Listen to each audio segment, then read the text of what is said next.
Assalamualaikum warahmatullahi wabarakatuh. Perkenalkan, nama saya Dian Puspitasari dengan stambuk F221220012. Di sini saya akan menjelaskan tentang konsep dalam arsitektur. Sebelum saya menjelaskan dua karya arsitek, saya akan menjelaskan terlebih dahulu apa itu konsep dalam arsitektur. Nah, konsep dalam arsitektur mengemukakan suatu gagasan, pendapat, dan pengamatan. Konsep juga mengemukakan suatu cara khusus di mana syarat-syarat suatu rencana, konteks, dan keyakinan dapat digabungkan bersama. Nah, untuk konsep desain arsitektural adalah cara arsitek menanggapi sebuah kebutuhan desain dengan menerjemahkan ide-ide yang abstrak menjadi rancangan bangunan yang bisa terwujud. Nah, untuk karya pertama yaitu Museum Guggenheim Frank Lloyd Wright, New York, Amerika Serikat 1959. Tema yang diterapkan adalah metafora kombinasi atau combined metaphor yang berarti mengacu kepada dua pemikiran, yaitu berupa pemikiran yang tak dapat dilihat dan diraba abstrak dikombinasikan dengan pemikiran yang dapat dilihat dan diraba atau konkret, yang pada akhirnya akan menjadi kesatuan tema. Sedangkan metafora merupakan bukan berarti arti sebenarnya atau hanya sebagai makna kiasan yang berdasarkan persamaan atau perbandingan. Di sini penulis ingin mengkombinasikan motif-motif batik yang mempunyai filosofi tersendiri dan dapat diterapkan ke dalam museum dengan mengkombinasikan perubahan dan penyesuaian bentuk tapak bangunan itu sendiri. Rancangan Wright mencakup detail yang diilhami oleh alam, meskipun ia juga mendeskripsikan pandangannya tentang geometri kaku arsitektur modernis. Rancangan Wright untuk Museum Guggenheim menggabungkan motif geometris seperti bujur sangkar, lingkaran, persegi panjang, segitiga, dan belah ketupat.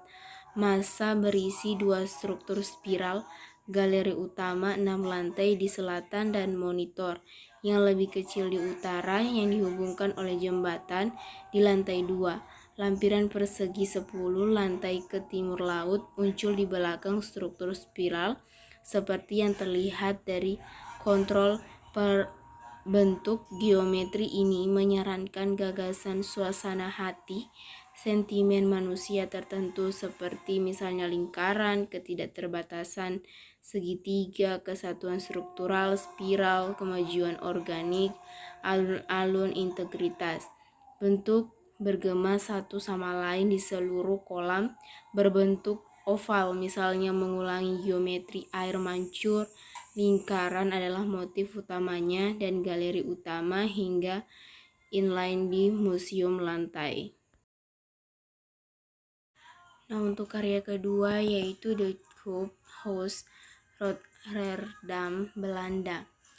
Desainernya adalah Piet Blom dengan konsep hidup di atap perkotaan. Desainnya ini mewakili sebuah desa di dalam kota, di mana setiap rumah mewakili sebuah pohon dan sebuah rumah bersama-sama, sebuah hutan. Ide sentral dari rumah kubus di seluruh dunia terutama mengoptimalkan ruang sebagai rumah untuk distribusi ruangan yang lebih baik di dalamnya. Rumah kubus adalah sekumpulan rumah inovatif yang dibangun di Rotterdam dan Helmond di Belanda, dirancang oleh arsitek Piet Blom dan berdasarkan konsep living as a urban roof. Rumah kubik adalah keajaiban arsitektur yang menarik dan megah yang terletak di Rotterdam, Belanda. Mereka disusun dan dibangun oleh arsitek Piet Blom pada tahun 1970-an. Blom diminta oleh perancang kota Rotterdam untuk memecahkan dilema membangun rumah di atas jembatan penyeberangan, dan setelah membangun rumah serupa sebelumnya di kota lain, Blom memilih untuk mengulang desain di Rotterdam secara struktural. Kubus duduk miring di tiang heksagonal. Mereka terdiri dari lantai beton, pilar beton, dan rangka kayu. Di dalam, rumah-rumah dibagi menjadi 3 tingkat yang diakses melalui tangga sempit. Tingkat yang lebih rendah adalah area segitiga yang digunakan sebagai ruang tamu. tingkat menengah menampung ruang tidur dan kamar mandi, dan tingkat tertinggi adalah ruang cadangan yang digunakan baik sebagai kamar tidur kedua atau ruang tamu lainnya. Selain keunikan desain arsitek, rumah kubik dimaksudkan untuk mewakili hutan abstrak.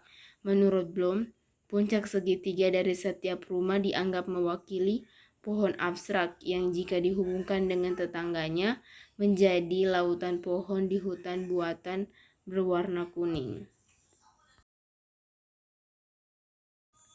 Sekian penjelasan saya tentang konsep dalam arsitektur. Jika ada kesalahan mohon dimaafkan, dan terima kasih. Wassalamualaikum warahmatullahi wabarakatuh.